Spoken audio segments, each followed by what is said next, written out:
Hello everyone and welcome back into yet another week here on the GSMC Fantasy Sports Podcast, brought to you as always by the GSMC Sports Network. My name as always is Christopher Shepard. Thank you all for coming in.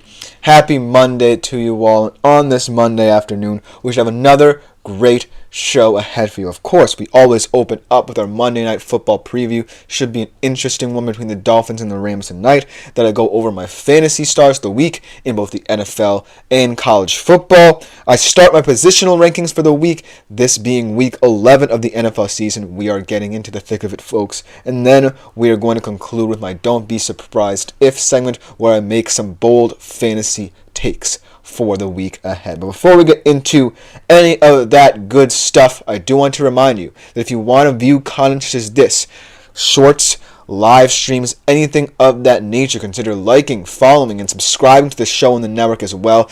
It not only allows you to view my show, but other podcasts around the network. A lot of people doing a lot of great things. However, if you want to interact with our shows more directly, consider making yourselves available to the Super Chat, Super Thanks, and Super Stickers features here on YouTube. They're a great way to contribute and interact with the show. We want to hear your guys' opinions. You can do one of two things.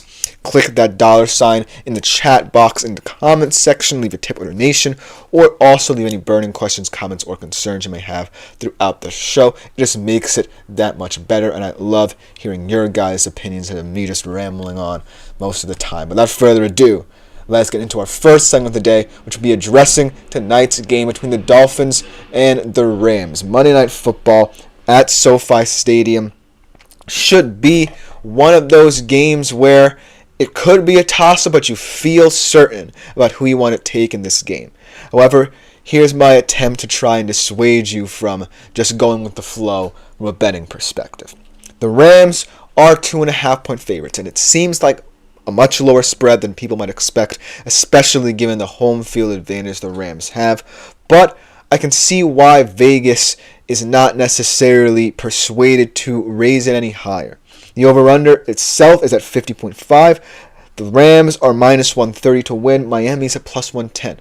So as you can see, even between the discrepancy in records, of course, Miami's coming in 2-7, or actually I believe 3-7, and the Rams are on a little bit of a win streak. They're getting hotter again, 5-4, and firmly in position to take control of the NFC West, and they feel they can do that. And this team certainly looks like it could be the NFC West favorite at this point in the season. Before this, it looked like they weren't.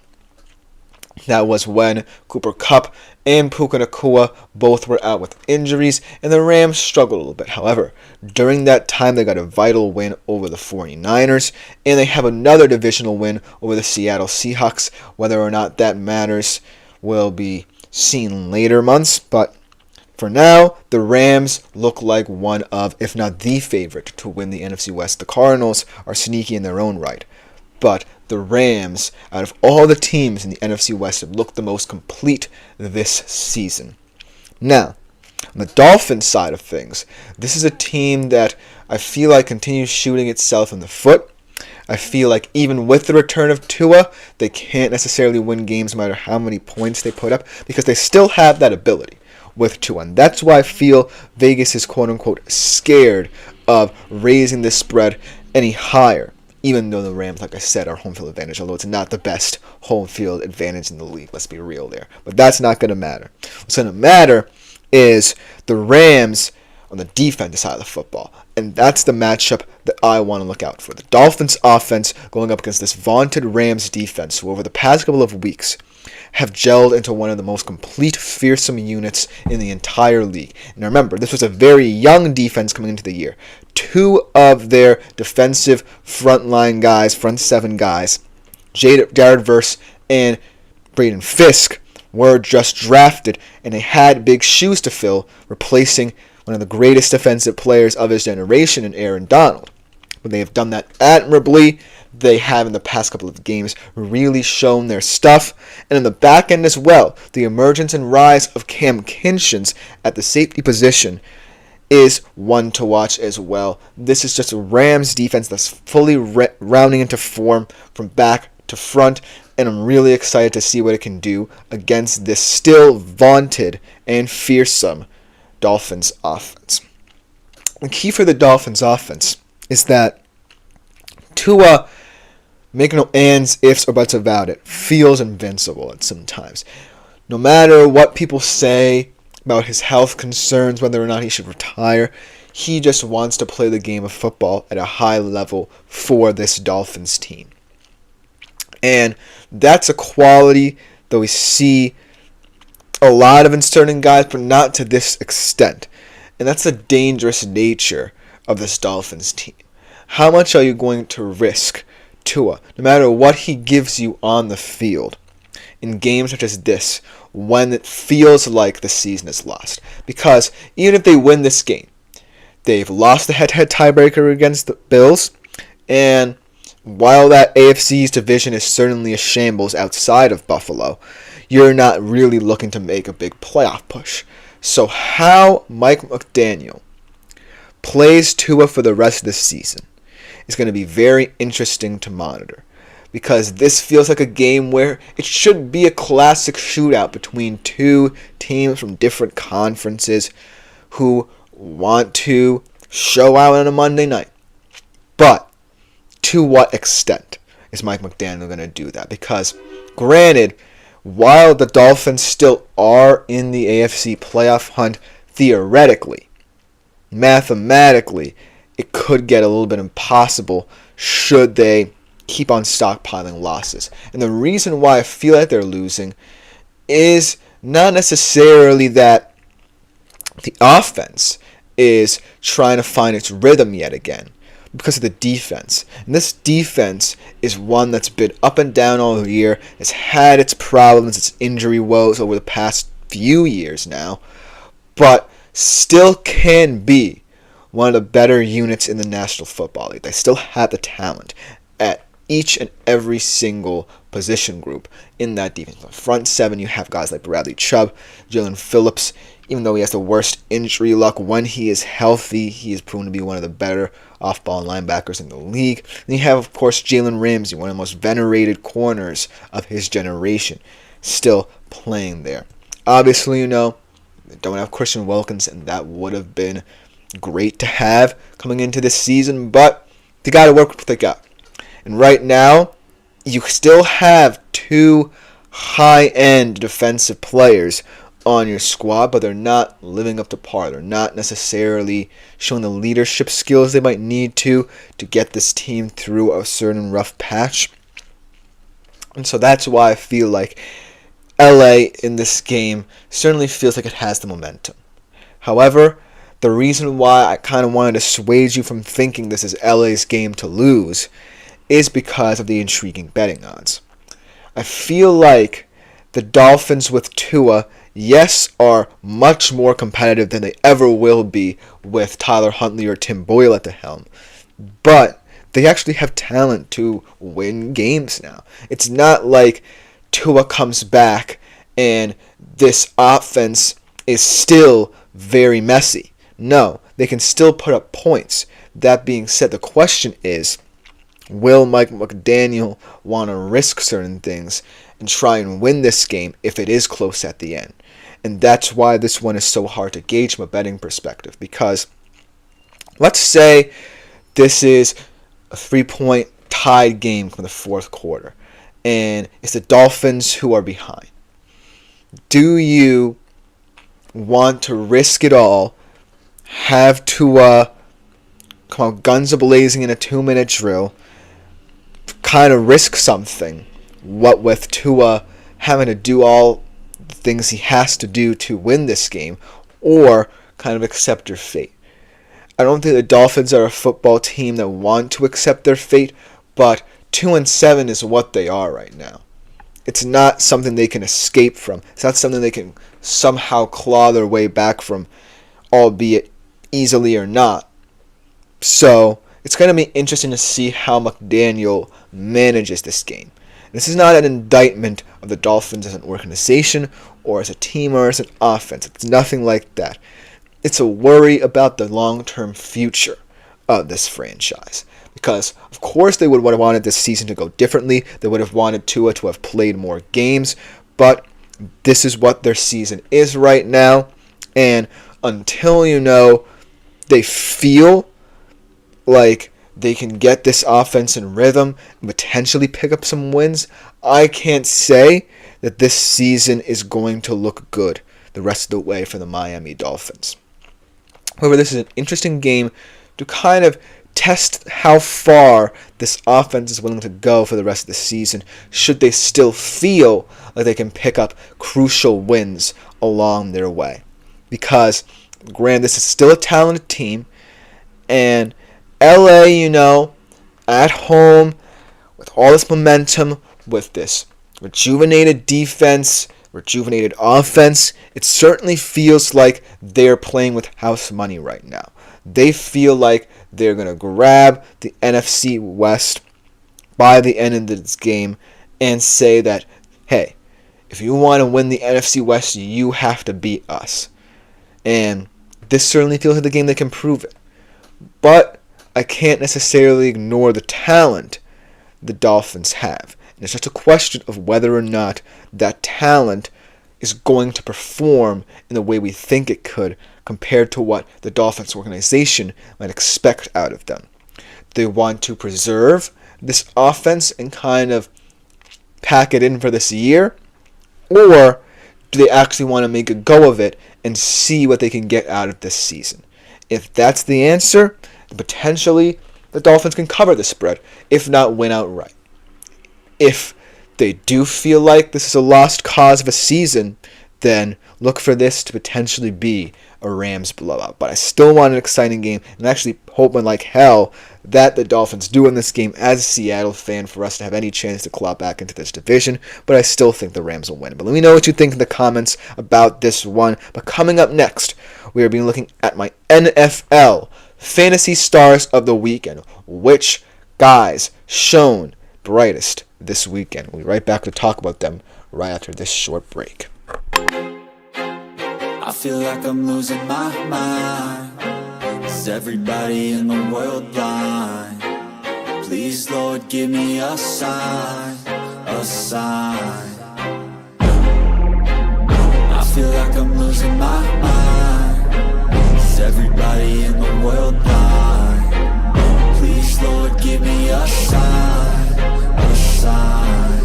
I wanna be the greatest. Everybody on the fake shit. I look around and feel like everybody is the fakest. I make this every day and I'm impatient, hoping one day I blow up from the basement. Statement, the top is so vacant. I don't hear shit that I think is amazing. Waiting for my day when I'm playing sold out shows for 1,000 faces. Hey, give me that crown, get in my way and to be put down. It ain't your place, all this my town. If I want that shit, then I'll get it right now.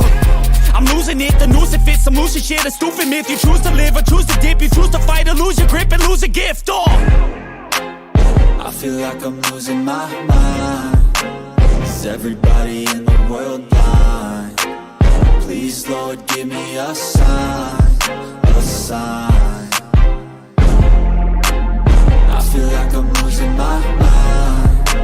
Is everybody in the world blind? Hello, everyone, and welcome back into the GSMC Fantasy Sports Podcast, brought to you, as always, by the GSMC Sports Network. Before we get into our second segment of the day here on the show, I do want to remind you yet again, if you do feel so inclined, throughout the show, you can do one of two things to contribute and interact with it. You can either press that $ in the chat box in the comments section to a tip or donation, or you can leave any burning questions, comments, or concerns in that chat box right there, and I will address them on the show. Great way to get your opinions out there. I love hearing them as well. It just makes the show that much better. Without further ado, let us jump into our second segment of the day here in the show. It is our NFL Fantasy Stars of the Week, Week 10 of the NFL season. Certainly one of the more interesting concerning a fantasy perspective of things. Definitely not the best of performances outside of perhaps that very exhilarating Bengals-Ravens game on Thursday night. However, there were some notable ones that I do want to point out and congratulate these players on. And to start it off, I actually have to make a personal apology. to this certain player. So without further ado, let's hear that side of it. See who it is that I'm apologizing to. Is at a quarterback position. This was a guy who was very low on this week. He was on my sits list Friday, and I really did not think that he would show up, albeit against a very weak pass defense of the Atlanta Falcons. But he proved me wrong the only way he knows how, by throwing the deep ball, and he got an upset win, big win for the Saints in Darren Rizzi's first game. Nobody beats the Riz as the interim head coach for the Saints. It's Derek Carr, who of course I am talking about, 16 of 25, 269 yards, 2 touchdowns, 20.46, and I have to say, I am sorry to Derek Carr for doubting him in this game. I felt like, this was going to be one of those weird NFC South games where it's going to be a defensive slugfest, neither offense can get it going, but Derek Carr proved that potentially the Saints still have some magic left in him. He still has the deep ball, and despite the fact that he has a rash of injuries to deal with in that receiving core, he made big plays, and the Saints defense did what they had to do against, I'm telling you, a pretty stagnant Falcons offense. And so that's why, somehow, some way, the Saints got this upset victory. So kudos to Darren Rizzi, and kudos to Derek Carr for pulling this one out of the hat. It was a fascinating game to watch, certainly helped by a couple of Young Hui Koo missed field goals, of course. But it was still a performance I had to reward. Even though there were some quarterback performances out there that were super stellar. I'm looking at you, Joe Burrow, and Lamar Jackson that I could have included, but I wanted to include a Sunday guy, and why not include a guy who I doubted all week long. Then on the running back position, Chuba Hubbard. How about him for Carolina? He's making us think Jonathan Brooks who right now. And that's probably the reason why we haven't seen Jonathan Brooks this season, even though he projects to be pretty healthy at this point and could have come back a little bit sooner than right now. So, Chuba Hubbard, though, let's talk about how he's kind of reinvigorated this Carolina offense along with Bryce Young. In Germany, 28 carries, 153 yards, 1 touchdown for a total of 24.9 fantasy points. Overall, a fantastic all-around game for this Carolina Panthers offense. Just really efficient, complimentary football. Didn't necessarily do too much to kind of say during this tough stretch they'll win even more games, but it's still a step forward for this group. And not for nothing, even though it was against a fellow 2-7 team in the New York Giants, it's a confidence booster, right? Because the Carolina Panthers had not won consecutive games in quite some time. And so this one felt like an overall victory that just felt good in a foreign atmosphere, nonetheless, for this unit. And Chuba Hubbard's a big part of that. Through his play, I feel like this offense has gotten more relaxed. The line play has steadily improved with all these run looks that they're getting. And overall, Bryce Young looks the most confident he's been in his entire career. So kudos to the Carolina Panthers, Chuba Hubbard, and why not throw in Bryce Young as well for kind of building this momentum, even though it might not last because they have a tough stretch. But for now, let's revel in the fact the Carolina Panthers have consecutive wins for the first time in forever. Then, at the wide receiver position, this is where it gets a little tricky. Not many good or fantastic wide receiver performances this weekend. We have to go all the way back to Thursday night and Jamar Chase's 55-point outburst in terms of a solid wide receiver performance. But if we're looking for just a decent one that I felt got the job done, it's very impressive in this big victory over the Washington Commanders. George Pickens made a lot of great catches, one of the best contested catch receivers in the National Football League, including that acrobatic catch in the back of the end zone for the first touchdown of the day for Pittsburgh. Huge reason as to why I feel this Pittsburgh Steelers offense is just getting scarier and scarier week by week.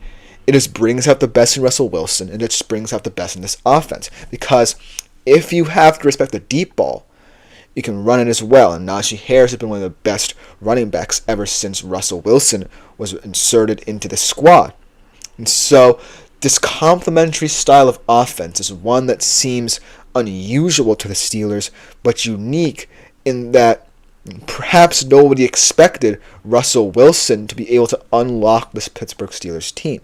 Because yes, George Pickens and Pat Freiermuth were good building blocks for this team, and no one expected them to be complete stars.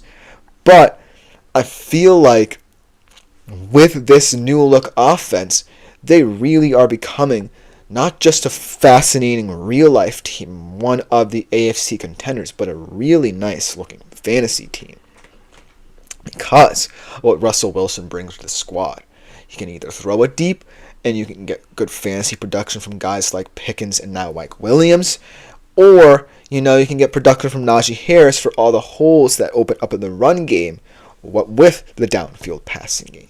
Just a fascinating offense to observe, and I have to reward George Pickens for his part in it, because even though you're not a prototypical wide receiver one, he is one that stretches the field, and as long as Russell Wilson is comfortable throwing that deep ball, one of his best traits, it's something that has to be monitored in this Pittsburgh offense, especially if you're a fantasy football manager and you have a Steelers player on your roster. Because the Steelers' schedule is only going to get tougher. And this performance by Pickens is very noteworthy because the Commanders' secondary, yes, potentially not one of the better ones they'll face all year, but still perhaps a solid litmus test for this offense. And to see this performance from Pickens gives me hope that against the Steelers in a couple weeks' time, that this Steelers offense will be primed and ready to go. And plus, that's one of the weaknesses of this Ravens team. And if they're going to win the AFC North, they're going to have to exploit that weak Ravens secondary. So look for George Pickens' name to show up on this list a little bit more often as we conclude this NFL regular season. Then the last player who I want to acknowledge, one of the bright spots for the Falcons in a pretty inept offensive performance, Bijan Robinson. 20 carries, 116 yards, 2 TDs, 29.4 points. And this game kind of felt like the finally game, where Bijan finally proved to be a better running back in the system than Algier, because Algier, all year long, had looked more effective in the Falcons' run game than Robinson. But this game proved to be Robinson's show-out game. But unfortunately for the Atlanta Falcons, it's been one of those offenses where you get performances from unexpected players, but then your stars don't deliver. But then when your stars do deliver, your unsung heroes kind of fall flat, and then you're in the cycle of win convincingly, lose inexplicably. And so these past couple of games have really proven how hard the Falcons are to gauge right now, because they have some interesting wins, right? They've already had 2 wins over the Bucs, putting them in prime position to still win the NFC South, should the Bucs make a nice deep playoff run or NFC South run once Mike Evans comes back. But they have shown they are a flawed team, especially on the offensive end. But the X factor can be Bijan Robinson, because think about this. Kirk Cousins, for as effective as he's been over these past couple of weeks, he is still a quarterback who does not inspire me in terms of creating out of structure. And I've seen him, because a lot of times my dad is a Vikings fan, and all those primetime games he was on where he would just be so frustrating to watch in terms of when he gets pressured, just collapsing under the pressure. How it translates to this Falcons team is sometimes a little bit noteworthy, because you would think that in order to fully get the best out of this talented crop of players that the Falcons have at their disposal, and young ones at that, you would want a guy who can create a structure and not just either game manage or work the short to intermediate areas of the field. Because right now, what good defenses, or defenses that can at least generate pressure, are doing is just setting the house against Kirk Cousins and forcing him to try and create a structure which he can't do. And I still think it's because of the lingering Achilles injury, but this is a team that had very lofty expectations coming into the season. And to tie that much money into him, $180 million, into Kirk Cousins for this team to succeed is a lot on someone who's proven that, yes, he can be efficient enough to lead you to the playoffs. But if you want to make a deep playoff run, as I feel the Falcons do, then you need to figure out how to move him around. Because you can't just sit that back there like a sitting duck and get beat up in the playoffs. And even against teams like the Saints, who should not have won this game because they are a highly inferior team.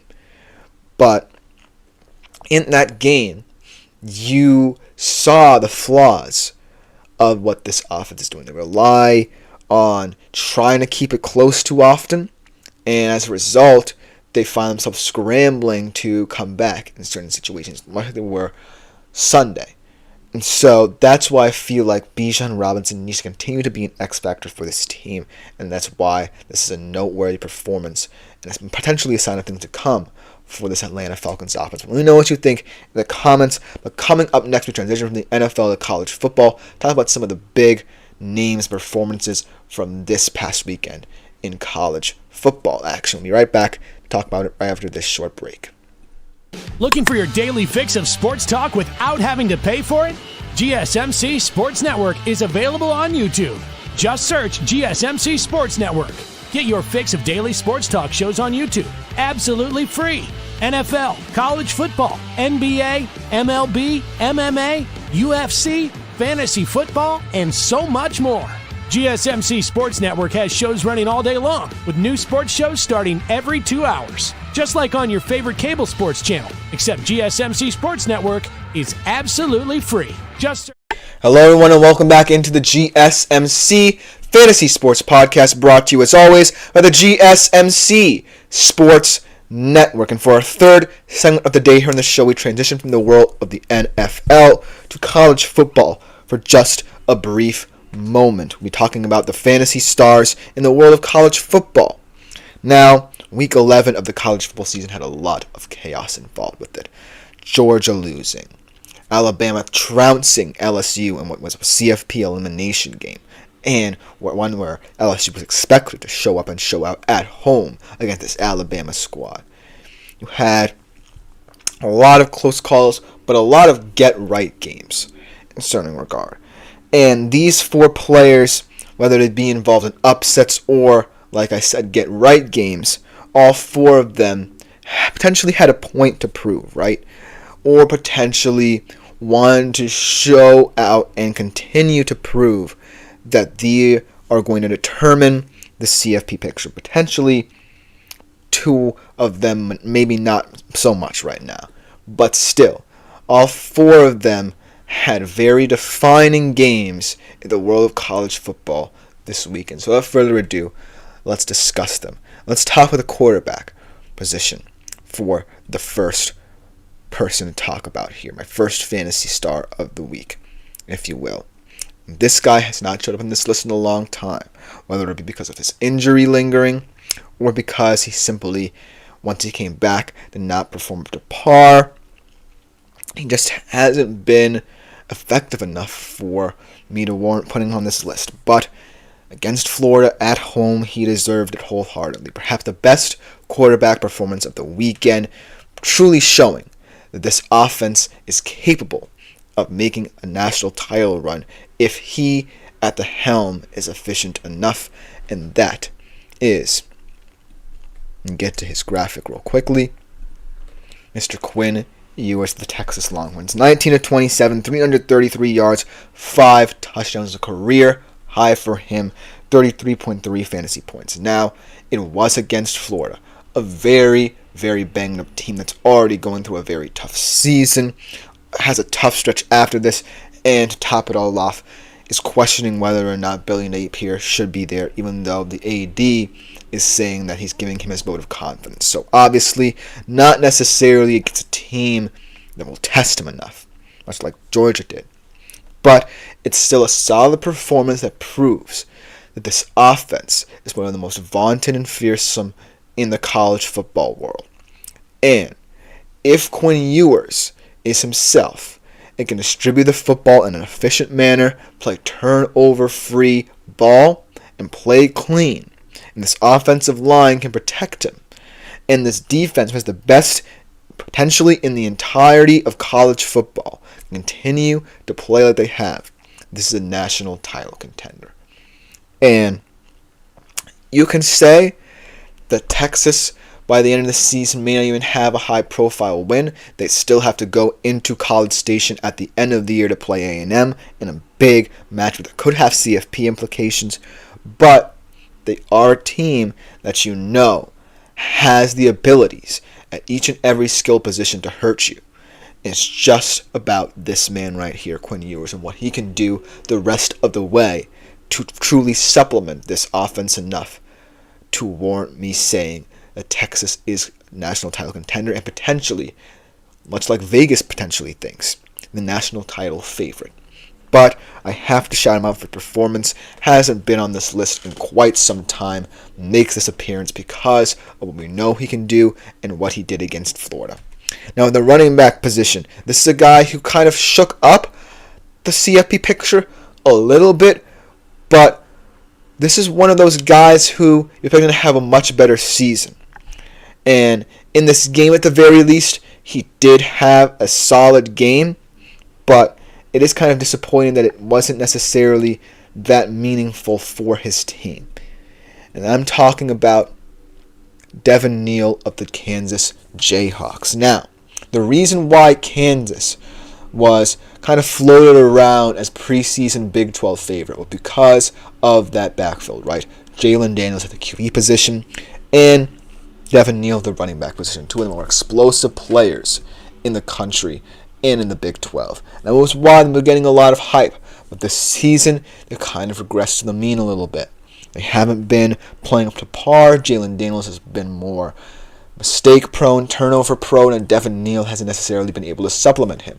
But in this game against Iowa State, that truly affected Iowa State's standing in the Big 12, Devin Neal finally showed up for 18 carries, 116 yards, and 2 touchdowns. And so, Devin Neal is still someone who you can look at and say, I have to respect him for what he's built throughout his college career. He's just not having a good year. Potentially in a dynasty league, per se. If you're looking for a well-rounded running back who you know has had an illustrious college football career at Kansas, a bright spot in those past couple of years for them, you know that he can be effective enough in years to come, potentially if he has an NFL career, to potentially, if you're getting into a Dynasty League format, be someone special. And like I said, he's not always going to be the best. He's not always going to be someone who can make a change for a team. And this year, he's definitely not been that guy who we expected. But this is still a performance that's noteworthy for him to kind of get him back on track potentially and get him ready for what could be a very intriguing NFL career that a lot of fantasy football players might want to monitor because he is a very special player and this year has just not been his year. But he did throw a wrench into Iowa State's plans, and that could be enough for him this season. Now we have to acknowledge someone at the wide receiver position who did not necessarily have the best performance of the weekend, but did have a profound record broken in the annals of Ohio State history. And that is Jeremiah Smith. 6 receptions, 87 yards, 1 touchdown, 17.7 fantasy points. Again, not the best, most noteworthy wide receiver performance of the weekend. But what is noteworthy is that he broke the record for the single-season freshman receiving touchdowns record, once held by the great Chris Carter. And that is noteworthy because this is someone who we already knew in spring camp, even before the season began, was going to be special. But we didn't know how special. And now that he has broken a freshman record this season for Ohio State, once held by one of the greats, this is someone we have to acknowledge as the face of college football right now and for the years to come. Because for as long as he's going to play, which may not be long. He could be someone in the sophomore year who's going to enter the draft. And he's going to be a very high draft pick at that. He still is someone who I feel like is now becoming a brand of college football. And that's not something that is said lightly. I feel like what he's done this season is otherworldly. There's been no Ohio State receiver like him. Even Marvin Harrison Jr., Emeka Egbuka, Jack Smith and Jigba. Nobody's been like him this early. And it's scary that he still has so much eligibility left. And so, even though this wasn't his best performances, it was against Purdue, I have to acknowledge him as a truly special, otherworldly type of player at the wide receiver position for Ohio State. Amongst a truly generational crop of them, he might be the best.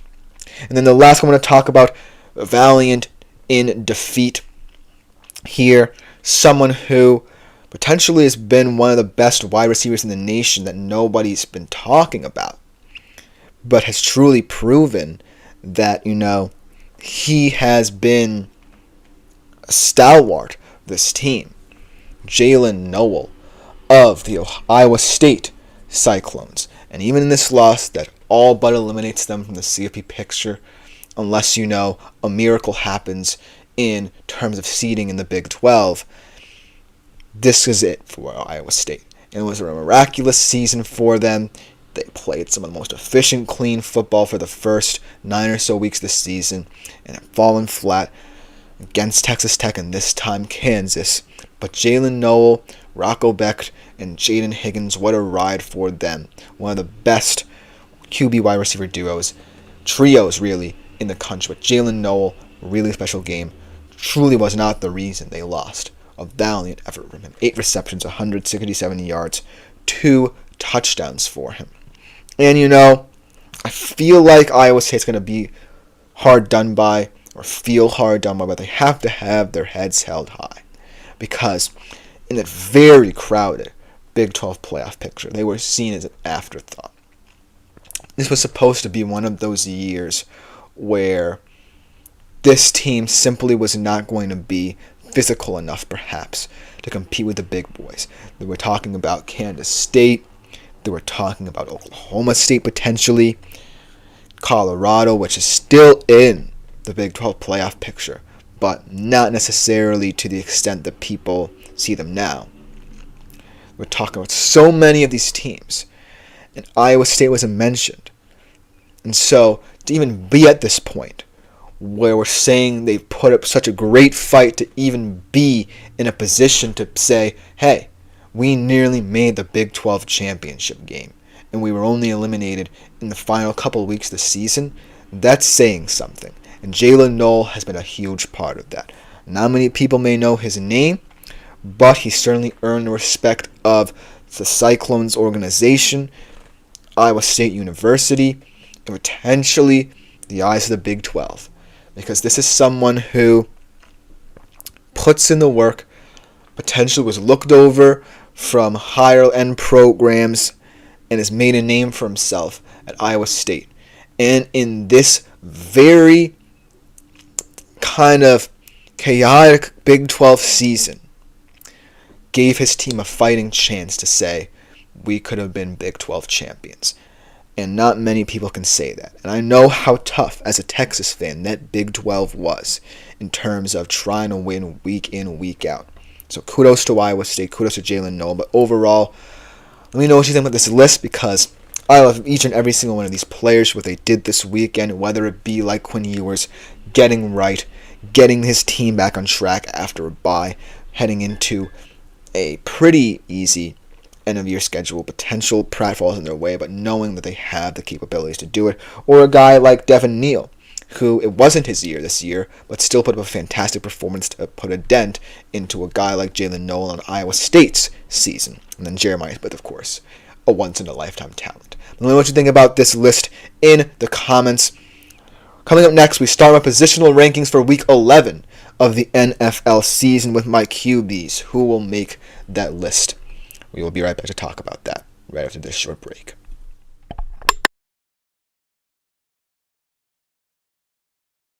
For the best and latest podcasts available anywhere, go to the podcast app on your cell phone and type in GSMC to access free content-rich podcasts on health and wellness, book reviews, sports, entertainment, relationships, social media, movies, technology, finance, and even weird news. Subscribe and download the GSMC Podcast Network's family of shows, available everywhere. Hello, everyone, and welcome back into the GSMC Fantasy Sports Podcast, brought to you as always by the GSMC Sports Network. And for our fourth segment of the day here on the show, we're going to be starting our positional rankings for the week 11 of the NFL season. Can't believe we have made it this far. And on this list, a lot of interesting guys who you may have expected to be in this position where I'm saying, hey, you could potentially start them this coming weekend. And yes, a lot of it is down to matchups because that's always a factor in the world of fantasy football.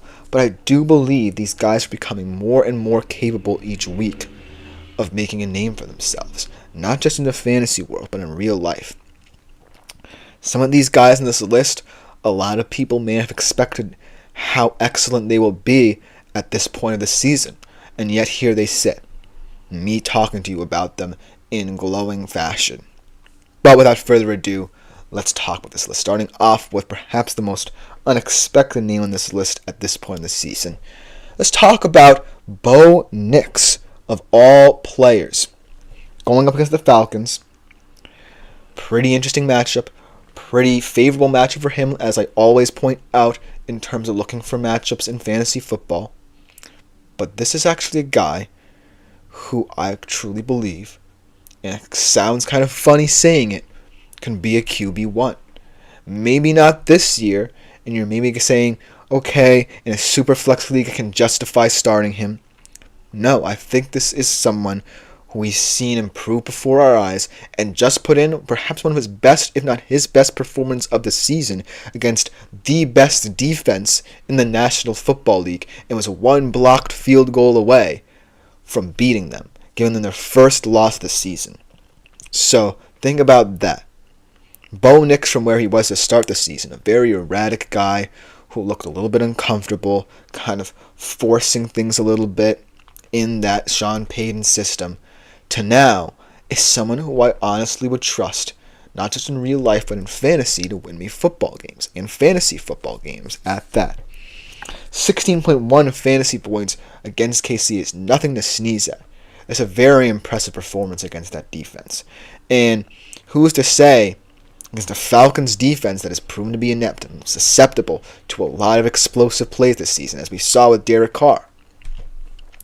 Bo Nix is someone who I feel can exploit defenses like this. Maybe the Broncos are not a playoff team just yet, and they're definitely in a division that potentially have two, if the Chargers look like the way they're looking. But Bo Nix is someone who I wasn't expecting to say could be a viable fantasy asset this week. And I'm glad that I'm able to talk about him in this way, because it just goes to show that you can continue to improve in this league and continue to get important reps and continue to understand certain systems. And that's what Bo Nix is proving right now. So I think he could be a very viable start this week for you against a Falcons pass defense that he could eat against.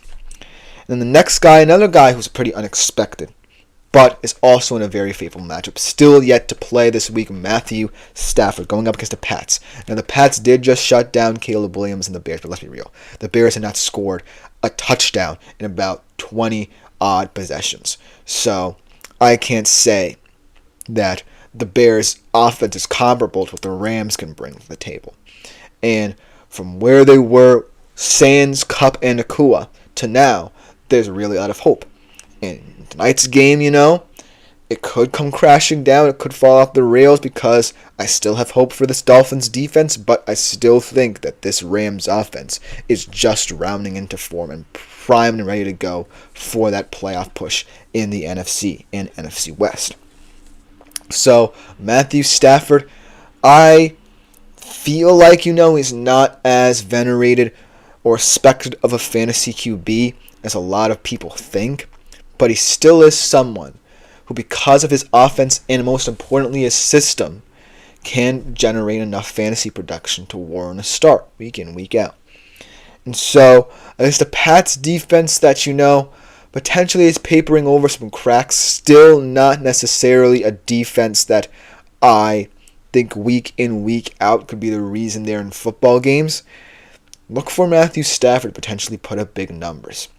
And not for nothing, for him to potentially be a fantasy wild card for this stretch run here for the Rams. Because they're going to be one of the fun teams to monitor in not just the NFC West, not just the NFC, but in the entirety of the NFL. Just because of what Cooper Kupp and Puka Nacua bring to the table. So, again, yes, it's kind of a matchup-oriented decision by me, on my part, but Matthew Stafford is still someone who I'll be looking at highly in terms of this stretch run, in not just real life, but in fantasy. And if you're a fantasy manager and he's still someone on the waiver wire, because he potentially could be, I would pick him up if I were you. Now, another guy who had a very, very abysmal game this weekend, but I still think in this matchup can come back to life, Sam Darnold against the Titans. Now, for some reason, the Vikings have not won as convincingly against these lower tier teams like the Colts and the Jaguars in the AFC South, and coming up against the Titans now. But the reason why I feel Sam Darnold this week is going to have a bounce back game is just because he's starting to trust more options, right? Because the beginning of the season, he didn't have a weapon as versatile as TJ Hawkinson. And as we saw in this game, not necessarily to the best of effects, but we saw a lot more short to intermediate routes in the middle of the field for Sam Darnold to make themselves available to. And so that's why I feel like a lot more can open up for Sam Darnold, despite the fact that this Vikings offense has kind of slowed down a little bit. Against the Titans, look for him to kind of pick up steam. 6.44 fantasy points against Jacksonville. Not necessarily his best performance, but I still think he holds merit in the world of fantasy football. As someone like a Bo Nix, not a lot of people were expecting me to mention his name probably, or for fantasy managers and players alike to be considering him highly. But I still think he's someone who, in certain matchups, and now that he can feel more comfortable throwing the football to TJ Hawkinson, can produce nice fantasy numbers for you. And it's not always going to be pretty for the Vikings. Nothing about this season is for them, because no one expected them to be, at this juncture where they're second in the NFC North. But I feel like, they can gain momentum with this team and how they can play going forward because of what TJ Hawkinson brings to the table. So this kind of goes hand in hand with Sam Darnold and TJ Hawkinson. Do I think that it's something that I would immediately hang my hat on? No, because I still want to see a little bit more of their development as a QB tight end duo. But I still feel like it's an effective reason as to why Sam Darnold could improve and continue to show us what makes him great in these coming weeks. So that's why I feel like he'd be a viable start. And the last one, another simple one, going from GOAT to hero, Derek Carr versus the Browns, finding himself in my positional rankings after being on my sit list last week. And it's against the Browns. I know, this defense, especially the secondary, has been very topsy-turvy. Still one of the better secondaries in the league, right? But Derek Carr, I feel like his deep ball is his MO right now. And no matter how many wide receivers come in and out of that door, healthy or not, Derek Carr will always want to attack you in that manner. He always is looking for that deep shot. And he found a connection with MVS. We'll talk a little bit about him tomorrow and his unexpected rise. But he is just someone who is unflappable when need be. And this Browns team, they can still put up a fight, right? Because that's what Jameis Winston brings. He can still put up a fight. But let's be real here. They're not going to win many more football games this season. And so, even though the Saints are in just as awkward a situation, Derek Carr is still someone who can, with his deep ball, really be intriguing. I'm not saying you should immediately start him right away. Maybe this is a deeper league kind of play here. But he is still someone who, when given the chance, and is willing to take risks in certain games, in certain situations, is still someone who's got it. And got one trait that you could be excited about in terms of fantasy production, that deep ball of his. 26.46 fantasy points versus Atlanta. I know the Browns are a different test, but I still think he has a lot of sway here in terms of fantasy production. Because, like I said, I wasn't myself expecting him this week to show up like that. But if this interim's coaching staff believes that Carr can be effective enough to throw that deep ball, then why not do it and try it? And this could come back to bite me, but going from zero to hero right now is Derek Carr. But overall, when I look at these four players, man, how diverse of a list do we have this late in the season? Bo Nix, Darnold, Matthew Stafford, who has never been someone who was respected in fantasy circles as much, and Derek Carr, of all people. Now, this could be a list that, like I said, could raise some eyebrows, just because of, the risk with picking, say, a guy like Bo Nix, who is still, in some ways, a little bit erratic, and picking a guy like Sam Darnold, who's kind of regressed back to his Jets form. Sorry, Jets fans, but I had to mention it. And Matthew Stafford, someone who's never been a reliable option from a fantasy perspective throughout his career. But that just goes to show the depth of the QB position and how much trust I place in matchups and play, and style of play, most importantly, from these guys. So that's why this list is so diverse. But let me know what you think in the comments about this list. If you have your own quarterbacks who you think can be viable starts and assets this week in fantasy football. But coming up to conclude the show after this short break, my Don't Be Surprised If segment. My bold fantasy football predictions for this upcoming week. We'll be right back to conclude the show with that segment.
Hello everyone and welcome back into the GSMC Fantasy Sports Podcast for our final segment of the day here, my Don't Be Surprised If segment. Now, all of these predictions are up for debate, of course, but these are predictions that I feel can be justified. Now, whether or not they hit is up to God's hands or up to fate, but I still have fun doing this, concluding my Monday show with it. So let me know what you think about it in the comments, because it's always a lot of fun trying to raise some eyebrows here. Without further ado, let's jump right into our final segment of today's show, starting off continuously singing the praises of a guy who I kind of put down last week, Mr. Derek Carr being a shock top 10 candidate at the position next week against the Browns. And To be honest with you, I believe this one has become less and less shocking. Now, obviously, the Saints right now are a huge question mark of a team. They have a lot of situations to figure out. Their cap positions, what head coach is going to be hired for them this coming season, or if Darren Rizzi will remain the head coach for the rest of the season. So a lot going on in that organization. A lot of external issues, potentially turmoil in this season and in the Saints locker room. But Derek Carr is someone who this season, and no matter how long he continues to play, like I said, has a special talent of making explosive plays. And this weekend proved, yes, it was against the Falcons defense that, again, I'll continue to say is not necessarily the best in the National Football League. Potentially a bottom 10 unit in the secondary. But he proved that if he's willing to take those deep shots, he can potentially bring back the explosive element of the Saints offense, no matter who rotates in and out of this offense with all the injuries they have. And so against a Browns secondary, that's kind of the Falcons secondary, except a little bit better. I feel like Carr can have a very similar game if he continues to be willing to take those deep shots, have the explosive play be an exciting element of the Saints offense again. Because let me be clear, in certain situations as this, when you have an interim guy and you feel like you're going to be rebuilding or rebooting this coming off season, Derek Carr is going to be a player who comes up a lot in these discussions, and potentially in a lot of discussions for teams who could be looking at a bridge option. Now, Derek Carr certainly has limitations, as we've seen this season. He needs to be in certain situations, protection is right, not the most mobile of quarterbacks. But if he shows us in these next couple of weeks that he's capable of continuing to rely on that one of his best traits, that deep ball, then he can be someone who can be viewed very highly this offseason. Potentially as a trade target if they want to unload more cap space to Saints, or potentially as someone who, let's say in the draft, if they don't necessarily rely on a guy like Rattler in the future or Hainer, what have you, they go out and draft and say the second or third rounds and develop him behind Derek Carr for another season. So this is a very interesting situation. But for as long as Derek Carr wants to continue to push the ball in the field, he's a very intriguing player to monitor the rest of the season from a real life and fantasy perspective. So that's why this prediction had to be my top one, because he's someone who can go from zero to hero very quickly. Then my second prediction, my second take of the week, another guy who we talked about on the show, but let's talk about a teammate as well in this one, because while I do believe that Sam Darnold will shine, Justin Jefferson might not this week. And I know it's a bold claim because this is Titans defense that has its holes, kind of underrated though, so you can't put it past them to stymie them much like the Colts and Jaguars did. But the reason why I feel like Justin Jefferson might lose a little bit of his fantasy luster in the coming weeks is, like I said, the talent surrounding him, the skill position talent the Vikings have. Now, I think a lot of people are a little bit skeptical about the depth of the position groups in Minnesota, but I still like a lot of these players. I like Jordan Addison developing into a very solid player with a lot of speed and rhythm into his game. TJ Hawkinson, like I said, coming back, gives you a middle-of-the-field option who can exploit soft coverages. And I like Jalen Nailor as a kind of gadget guy in this Viking system. So, it's no slight to Justin Jefferson to say he'll have one bad game. It's just that I feel like in this game, we're going to become more and more aware of the options that Sam Darnold has at disposal and how he can utilize them. And so, this is going to be one of those games where we finally see a fully healthy Vikings offense in its rhythm. And this could potentially come back to bite me because the Titans are a very tough team to play no matter how inept they've looked at certain points of the season. But I still think this is an opportunity for Sam Darnold to get back into rhythm, because now he knows what TJ Hawkinson means to him. He now knows what this fully healthy offense looks like and how he can game plan and scheme for upcoming games. So look for him to be prepared in this one, unlike what he was against the Colts and Jags.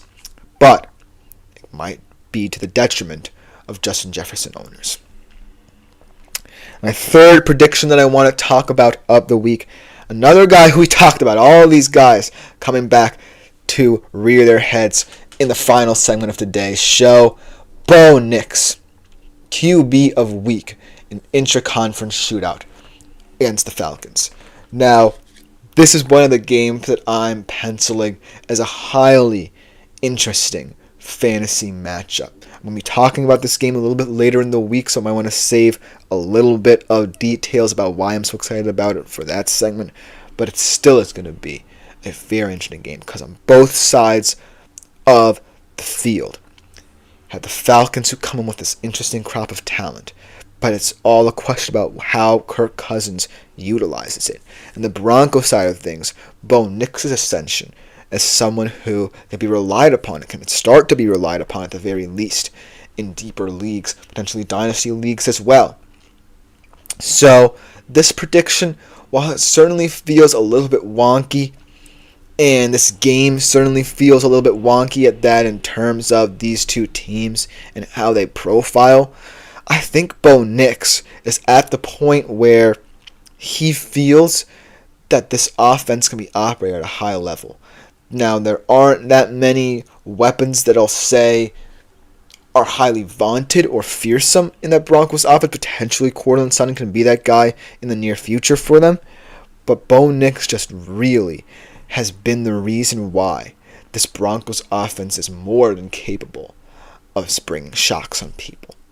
And against the Falcons, like I said, a secondary who I'm not very high on at all for the rest of the way.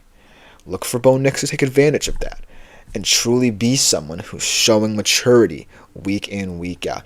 And in this rookie class that hasn't had much success at the QB position outside of Jaden Daniels, look for Bo Nix to potentially be in the reckoning as someone who, as a rookie quarterback, can take leaps and bounds next year. Because that's what everyone's going to be looking at. Because this year, all the quarterbacks from last year's draft have kind of regressed a little bit. But this class, this very special class, had the opportunity to develop and grow even more. And so look for Bo Nix to be the biggest beneficiary of that in this Sean Payton system. Should you know he continue to gain confidence and potentially pick up wins against teams that you might have expected the Broncos to contend with.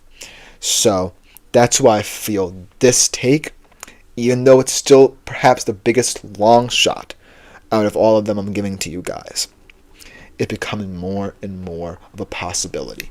So look for Bo Nix to continue to grow and mature. And most importantly for you fantasy football managers, be someone who could potentially be looked at in years to come in different leagues for you.